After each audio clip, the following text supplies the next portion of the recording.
T20 world cup లో భాగంగా Kings town లో బంగ్లాదేశ్ తో జరుగుతున్న మ్యాచ్ లో నేపాల్ బౌలర్లు దుమ్ము రేపారు. 106 రన్స్ కే ఆ జట్టును ఆల్అౌట్ చేశారు. 17 పరుగులు తీసిన షకీబ్ దే అత్యధిక స్కోరు.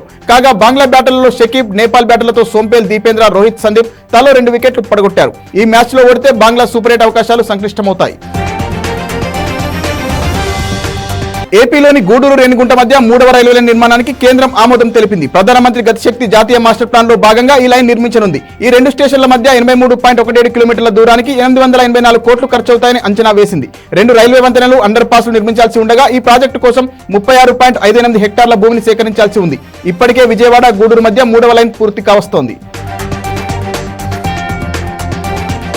ముస్లింల పవిత్ర హజ్ యాత్రలో ఎండవేడికి తాళలేక 19 మంది యాత్రికులు మరణించారు. వీరంతా జోర్డాన్, ఇరాన్ కు చెందిన వారని అధికారులు తెలిపారు. అధికారులు ఎండ నుంచి ఉపశమనం కలిగించే ఏర్పాట్లు చేసినా మరణాలు చోటు చేసుకున్నట్లు పేర్కొన్నారు. ప్రస్తుతం మక్కాలో 40 డిగ్రీలకు పైగా ఉష్ణోగ్రతలు నమోదవుతున్నాయి. గతేడాది ఇదే సమయంలో ఎండలకు తాళలేక 240 మంది మరణించారు. కాగా ఎల్లుండితో హజ్ యాత్ర ముగియనుంది. ఎలక్ట్రానిక్స్ పరికరాలను ఉత్పత్తి చేస్తున్న ప్రపంచ దిగ్గజ సంస్థల్లో ఒకటైన ఫాక్స్కాన్ ఆగస్టు నుంచి రాష్ట్రంలో ఉత్పత్తి ప్రారంభించనుంది. రంగారెడ్డి జిల్లా ఇబ్రహీంపట్నంలోని కొంగరకలంలో 1200 కోట్లతో నెలకొల్పిన ప్లాంట్ పనులు దాదాపు పూర్తి కావచ్చాయి. ఈ సంస్థ ద్వారా తొలి ఏడాదిలో 25,000 మందికి ఉద్యోగావకాశాలు లభించనుండగా 10 ఏళ్లలో దాదాపు 1,00,000 మందికి ప్రత్యక్షంగా, పరోక్షంగా ఉపాధి దక్కనుంది. తెలంగాణలో రాగల 3 రోజుల పాటు తేలికపాటి నుంచి మోస్తారు వర్షాలు కురుస్తాయని వాతావరణ శాఖ ప్రకటించింది. ద్రోణి ప్రభావంతో ఉమ్మడి ఆదిలాబాద్, కరీంనగర్, ఖమ్మం, వరంగల్, నల్గొండ, నిజామాబాద్ జిల్లాల్లో వర్షాలు కురుస్తాయని తెలిపింది. పిడుగులు పడే అవకాశం ఉండడంతో రైతులు, వ్యవసాయ కూలీలు చెట్ల కిందకు వెళ్లవద్దని సూచించింది. Super hit movie Taare Zameen Par కు సీక్వెల్ గా తెరకెక్కుతున్న సితారే జమీన్ పర్ సినిమా షూటింగ్ పూర్తయినట్లు చిత్ర బృందం వెల్లడించింది. ఆర్ఎస్ ప్రసన్న తెరకెక్కించిన ఈ మూవీలో అమీర్ ఖాన్ కు జోడీగా జెనీలియా నటించారు. గత చిత్రంలో కాకుండా ఈ సీక్వెల్ ప్రేక్షకులను నవ్విస్తుందని తెలిపారు. ఈ సినిమాకు అమీర్ నిర్మాతగా వ్యవహరించడం గమనార్హం. ఈ ఏడాది క్రిస్మస్ కు మూవీని విడుదల చేయనున్నట్లు తెలుస్తోంది. టాలీవుడ్ యంగ్ హీరో విశ్వక్సేన్ మరణానంతరం అవయవదానం చేయాలని నిర్ణయించుకున్నారు. మెట్రో రైలు పేరిట జరిగిన కార్యక్రమంలో ఈ ప్రతిజ్ఞ చేశారని ఆయన తన ఇన్స్టాగ్రామ్ లో పోస్ట్ చేశారు. ఇది కాస్త వైరల్ గా మారింది. దీంతో విశ్వక్ నిర్ణయంపై నెటిజన్ల నుంచి ప్రశంసలు వెల్లువెత్తాయి. రియల్ హీరో అనిపించుకున్నారని కామెంట్లు చేస్తున్నారు. ఇప్పటికే టాలీవుడ్ నుంచి విజయ్ దేవరకొండ, జగపతి బాబు అవయవదానం ప్రతిజ్ఞ చేశారు. శివసేన ఎంపీ అభ్యర్థి రవీంద్ర బంధు మొబైల్ ద్వారా ఈవీఎంను అన్లాక్ చేశారనే వార్తలను రిటర్నింగ్ ఆఫీసర్ వందన సూర్యవంశీ ఖండించారు. ఈ వార్త ప్రచురించిన ఓ వార్తా పేపర్ కు పరువు నష్టం దావా నోటీసులు పంపినట్లు తెలిపారు. ఈవీఎం అనేది స్వతంత్ర వ్యవస్థ అని, దాన్ని అన్లాక్ చేయడానికి ఓటీపీ అవసరం లేదని పేర్కొన్నారు. కాగా ముంబై నార్త్ వెస్ట్ నియోజకవర్గంలో రవీంద్ర కేవలం 48 ఓట్ల తేడాతో విజయం సాధించారు. కర్ణాటకలో పెట్రోల్, డీజిల్ ధరల పెంపుపై సీఎం సిద్ధరామయ్య కీలక వ్యాఖ్యలు చేశారు. ఈ నిర్ణయం ప్రజాసేవలకు, అభివృద్ధి ప్రాజెక్టులకు నిధులు సమకూరుస్తుందన్నారు. చాలా రాష్ట్రాల కంటే కర్ణాటకలో పెంచిన ధరలు తక్కువేనని తెలిపారు. అయితే దీనిపై ప్రతిపక్షాలు మండిపడుతున్నాయి. కాగా పెట్రోల్ పై 3, డీజిల్ పై 3.2 రూపాయలను కర్ణాటక ప్రభుత్వం పెంచింది. ప్రస్తుతం ఆ రాష్ట్ర ప్రభుత్వం పెంచిన ధరలతో కలుపుకొని లీటర్ పెట్రోల్ 103, డీజిల్ 89 రూపాయలుగా కొనసాగుతోంది. ఉత్తరప్రదేశ్ సీఎం యోగి ఆదిత్యనాథ్ దాదాపు 2 ఏళ్ల తర్వాత తన తల్లి సావిత్రిదేవిని కలిశారు. ఆమె వయో సంబంధిత ఆరోగ్య సమస్యలతో రిషికేశ్ లోని ఎయిమ్స్ లో చికిత్స పొందుతున్నారు. ఎయిమ్స్ కు వెళ్లిన యోగి తన తల్లి ఆరోగ్య పరిస్థితి గురించి డాక్టర్లను అడిగి తెలుసుకున్నారు. ఆయన 2022లో చివరిసారిగా తన తల్లిని కలిశారు. పార్లమెంట్ హౌస్ కాంప్లెక్స్ లోని ప్రముఖుల విగ్రహాల తరలింపుకు కాంగ్రెస్ చీఫ్ ఖర్గే తప్పుబట్టారు. గాంధీ, అంబేద్కర్ విగ్రహాలను ఎలాంటి సంప్రదింపులు లేకుండా ఏకపక్షంగా తొలగించారన్నారు. ఇది ప్రజాస్వామ్య స్ఫూర్తిని ఉల్లంఘించడమేనని ఆయన స్పష్టం చేశారు. ఎన్నో చర్యలు, పరిశీలనల తర్వాత అక్కడ ప్రతిష్ఠించిన విగ్రహాలను ఇప్పుడు ఒక మూలకు మార్చారన్నారు. ఇలాంటి ఏకపక్ష నిర్ణయాలు మన పార్లమెంటు నియమాలు, సాంప్రదాయాలకు విరుద్ధమని ఆయన తన ఎక్స్ లో ట్వీట్ చేశారు. త్యాగనిరతిని మానవుల్లో వ్యాపింపజేయడమే బక్రీద్ పండుగ ఉద్దేశమని సీఎం చంద్రబాబు అన్నారు. అన్ని గుణాల కన్నా దానగుణమే ఉత్తమమైనదని బక్రీద్ సారాంశమన్నారు. హజ్రత్ ఇబ్రాహీం త్యాగాన్ని స్మరించుకుంటూ పండుగను జరుపుకుంటున్న ముస్లింలకు ఆయన శుభాకాంక్షలు తెలిపారు. త్యాగగుణాన్ని ప్రబోధించే బక్రీద్ పండుగ స్ఫూర్తిగా సమైక్యతను, సమానత్వాన్ని సాధిద్దామని సీఎం పిలుపునిచ్చారు. రాష్ట్రంలో మద్యం ధరలు పెరగనున్నట్లు తెలుస్తోంది. సాధారణంగా ప్రతి 2 ఏళ్లకు ఒకసారి మద్యం ధరలు పెంచుతారు. 2022 మార్చిలో లిక్కర్ రేట్లు పెంచారు. మళ్లీ ఈ ఏడాది మార్చిలోనే పెంచాల్సి ఉంది. కానీ ఎన్నికల కారణంగా ధరల పెంపు వాయిదా పడింది. ఇప్పుడు అన్ని బ్రాండ్ల మద్యంపై 20 నుంచి 25% వరకు ధరలు పెంచుతున్నట్లు సమాచారం. రాష్ట్ర ప్రభుత్వానికి మద్యం అమ్మకాల ద్వారా ఏటా 37,000 కోట్ల ఆదాయం సమకూరుతోంది. రిజర్వ్ బ్యాంక్ ఆఫ్ ఇండియాకు అంతర్జాతీయ అవార్డు లభించింది. లండన్ కు చెందిన పబ్లిషింగ్ హౌస్ సెంట్రల్ బ్యాంకింగ్ ఆర్బీఐకి risk manager of the year అవార్డును అందించింది. RBI executive director Manoranjan Mishra ఈ పురస్కారాన్ని అందుకున్నారు. రిస్క్ కల్చర్ అవేర్నెస్ ను పెంపొందించినందుకు గాను అవార్డు అందుకున్నట్లు ఆయన పేర్కొన్నారు.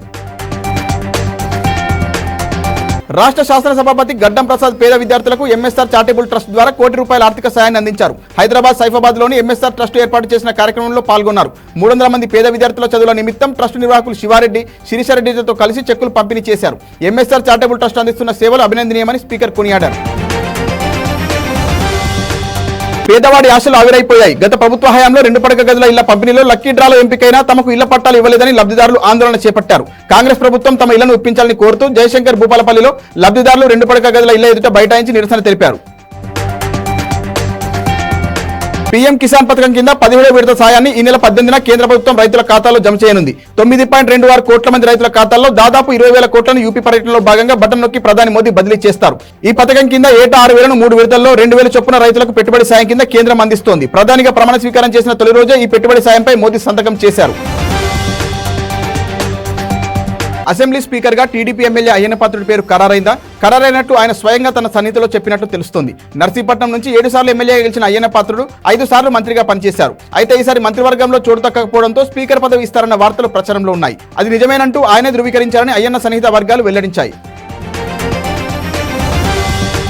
భారత tennis player Sumit Nagar Perugia challenge ఫైనల్లో ఓటమి పాలయ్యారు. ఇటలీ ప్లేయర్ లూసియానాతో జరిగిన తుది పోరులో 6-1, 6-2 పాయింట్ల తేడాతో ఓడిపోయారు. గంట వ్యవధిలోనే మ్యాచ్ పూర్తవడం గమనార్హం. ఈ పరాజయంతో ఈ ఏడాది 3వ టైటిల్ వేటలో సుమిత్ విఫలమయ్యారు.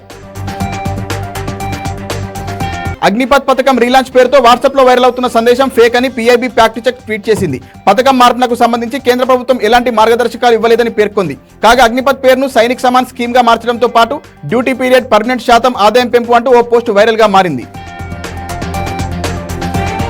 భారత్ లో ఈవీఎంలు బ్లాక్ బాక్స్ లాంటివని కాంగ్రెస్ అగ్రనేత రాహుల్ గాంధీ అన్నారు. ఈవీఎంలు రద్దు చేయాలన్న ఎలన్ మాస్క్ వ్యాఖ్యల నేపథ్యంలో ఆయన ఈ ట్వీట్ చేశారు. వీటిని పరిశీలించేందుకు ఎవరికీ అనుమతి ఉండదన్నారు. దీంతో దేశంలో ఎన్నికల ప్రక్రియ పారదర్శకపై తీవ్ర ఆందోళనలు తలెత్తుతున్నాయని చెప్పారు. వ్యవస్థల్లో జవాబుదారీతనం లేనప్పుడు ప్రజాస్వామ్యంలో మోసాలు చోటు చేసుకునే అవకాశం ఉందని పేర్కొన్నారు. ఐర్లాండ్ తో జరిగిన నామమాత్రపు మ్యాచ్ లో పాకిస్తాన్ 3 వికెట్ల తేడాతో విజయం సాధించింది. ముందుగా బ్యాటింగ్ చేసిన ఐర్లాండ్ 20 ఓవర్లలో 106/9 చేసింది. ఛేదన్లో పాక్ తడబడినప్పటికీ చివరిలో అబ్బాస్ 17, షాహీన్ 15 పర్వాలేదనిపించడంతో 18.5 ఓవర్లలో 7 వికెట్లు కోల్పోయి లక్ష్యాన్ని చేరుకుంది. ఈ విజయంతో గ్రూప్ ఏలో 3వ స్థానంలో పాక్ తన ప్రయాణాన్ని ముగించింది. చివరికి దేవుణ్ణి కలిసే అవకాశం పోప్కి వచ్చింది అంటూ సోషల్ మీడియా వేదికగా ప్రధాని మోదీపై కేరళ కాంగ్రెస్ సెటైర్ వేసింది. ఇటలీ పర్యటనలో భాగంగా పోప్ ఫ్రాన్సిస్ ను మోదీ కలిశారు. అప్పుడు తీసిన ఫోటోను కాంగ్రెస్ ట్వీట్ చేసింది. ఇటీవల ఎన్నికల సందర్భంగా ఒడిశా బీజేపీ నేత సంబిత్ పాత్ర, పూరి జగన్నాథుడు కూడా మోదీకి భక్తుడే అని వ్యాఖ్యానించడాన్ని ఉద్దేశిస్తూ కాంగ్రెస్ ఈ ట్వీట్ చేసినట్టు తెలుస్తోంది.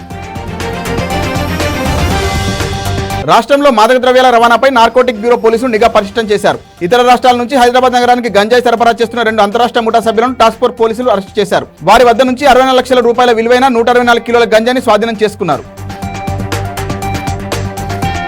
యూపీఎస్సీ నిర్వహించిన ప్రిలిమ్స్ పరీక్ష ప్రశాంతంగా ముగిసింది. పేపర్ సులభంగా వచ్చిందని అభ్యర్థులు అభిప్రాయం వ్యక్తం చేస్తున్నారు. జనరల్ స్టడీస్, సీషార్ట్ పేపర్లు రెండింటితో తికమక పెట్టకుండా ప్రశ్నలు సూటిగానే ఇచ్చారని నిపుణులు అంటున్నారు. పేపర్ ఈజీగా ఉండడంతో ఈసారి కట్ ఆఫ్ పెరగొచ్చని, 80 నుంచి 95 ఉండొచ్చని అంచనా వేస్తున్నారు.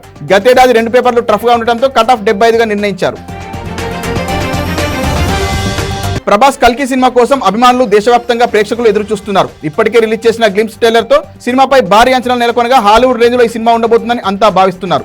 అయితే కల్కి సినిమాకు ఒక భారీ ప్రీ రిలీజ్ ఈవెంట్ మాత్రం నిర్వహించనున్నారు. ప్రీ ఈవెంట్ కు AP CM Chandrababu Naidu, deputy CM Pawan Kalyan గెస్టులుగా తీసుకురావాలని ప్లాన్ చేస్తున్నారు. మరి నిజంగానే ఏపీ సీఎం, స్టార్ హీరోలు అంతా ఒకే స్టేజ్ మీదకి కల్కి సినిమా కోసం వస్తారా? ఈవెంట్ అమరావతిలో జరుగుతుందా అనేది చూడాలి. తాను పార్టీ మారుతున్నట్టు జరుగుతున్న ప్రచారాన్ని కర్నూలు జిల్లా ఆలూరు వైసీపీ ఎమ్మెల్యే విరూపాక్షి ఖండించారు. వైసీపీ టికెట్ పై గెలిచి టీడీపీలోకి వెళ్లేందుకు నా ఆత్మసాక్షి ఎలా ఒప్పుకుంటుంది? నేను పార్టీ మారడం లేదు. వైఎస్ఆర్ ఆశయాల కోసం జగన్ పట్టుదలను చూసి వైసీపీలో చేరాను. జగన్ నన్ను ఎమ్మెల్యేగా నిలబెట్టి గెలిపించారు. ప్రతిపక్షంలో ఉంటూ పోరాటం చేస్తా, వదంతులు నమ్మొద్దని కోరారు.